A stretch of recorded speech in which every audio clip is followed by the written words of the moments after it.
Hello and welcome back to my channel. My name is Dwayne. I got a video for that. Kimball, United States Army veteran and retired VA rating specialist. In today's video, I'm going to answer the big question.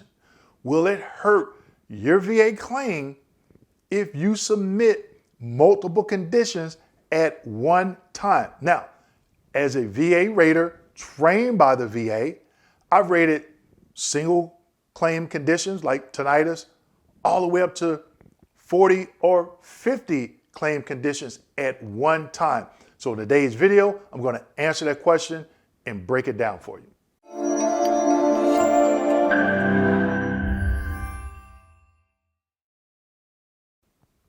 Before we get into today's video, make sure you click the link in the description section below and get signed up for my next upcoming educational webinar, How to Win Your VA Compensation Claim, August 13th and 14th, 6 p.m. to 8 p.m. Eastern Standard Time. Now, will it hurt your VA claim if you file multiple conditions? And the answer is no. Now, you may ask the same question to other VA raters and they may say yes, but in my opinion, and when I rate it, I prefer to rate cases or claims that when the veteran claimed 10, 15, 20 conditions opposed to one.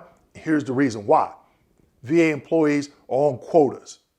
The more conditions you adjudicate, the quicker you're going to meet that production quota. Yes, the employees are on production quotas, all right? So we're rushing going through this information in some cases, okay? Now, what could possibly hurt your claim? One, long and unclear statements. If you submit multiple conditions, let's say you submit 30, and for each condition claim, which is 30 in this example, you write 2 or 3 paragraphs. That might be 15, 20 pages, okay? Your message is going to get lost, okay? So I did a video where I talk about personal statements. Also in my book, I give example wording, short, direct, and to the point. Number 2, request for the VA to obtain private medical evidence. I don't understand why veterans request the VA go out and get those records. Now, I made that mistake. On my first claim, I made that mistake. I was a young rater in training, and guess what? The VSR called me. And he was like, his delivery was kind of off, but he was like, look, dude, if I go out and do this development, you may not get a decision for a year, year and a half. They were like, why don't you go out and get the records yourself and submit them? It'll go a lot faster. I was like, you know what? Okay, and that's exactly what I did. So if you ask the VA to go out and get those private medical records, now they have a duty to assist you to do it. And they're not going to make this a priority like you would.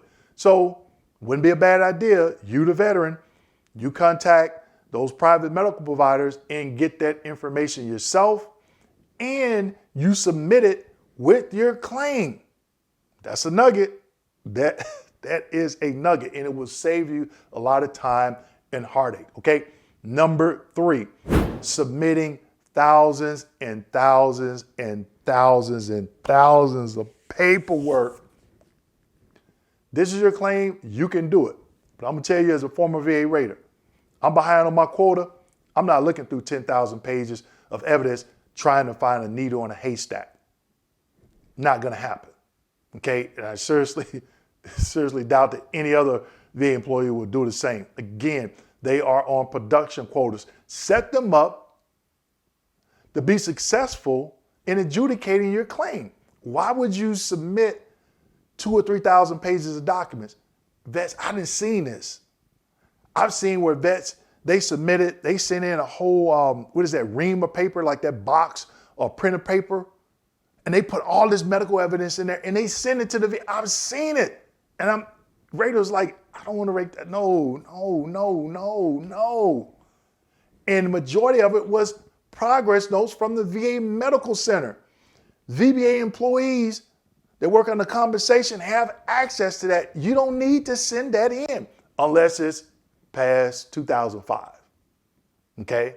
After 2005, everything became electronic. Now, what is the largest case that I've ever rated? So if you're still watching this video, you about to get some nuggets, okay? Everybody else that clicked off, claim probably get denied, hope it doesn't, but they just didn't take the time, invest the time to get educated, okay?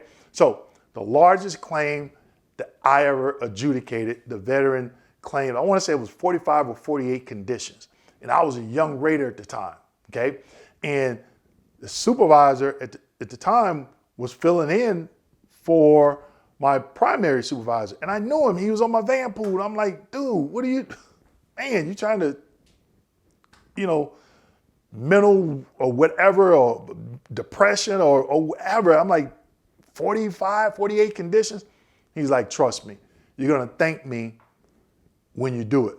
And guess what? I did. Now, the veteran was a retired Army First Sergeant. I never forget it. Can't remember the name, but they were a retired Army First Sergeant, okay? And they just came off active duty. Back then, they didn't have the BDD process. Everything was still paper. So I get it. And actually, it's not a thick file. It's relatively small. Only thing was in there was the claim form, the veteran's medical records from active duty, the DD-214, and all the CMP exams. And guess how many CMP exams there were?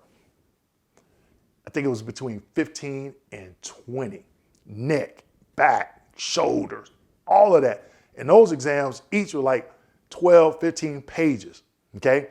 So the first thing I did, I went through all those 45 conditions and then I combined some of them, okay? Now, a lot of veterans don't understand that you can combine some of those conditions. So in this particular situation, I think the veteran claimed back pain, upper back pain, middle back pain, low back pain, back strain, so it was like 5 or 6 conditions for the thoracolumbar spine.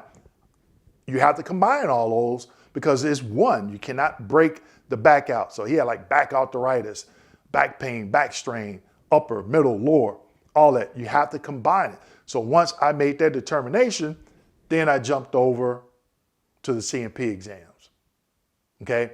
Because when I reviewed the separation exam, all the conditions that he claimed were on there.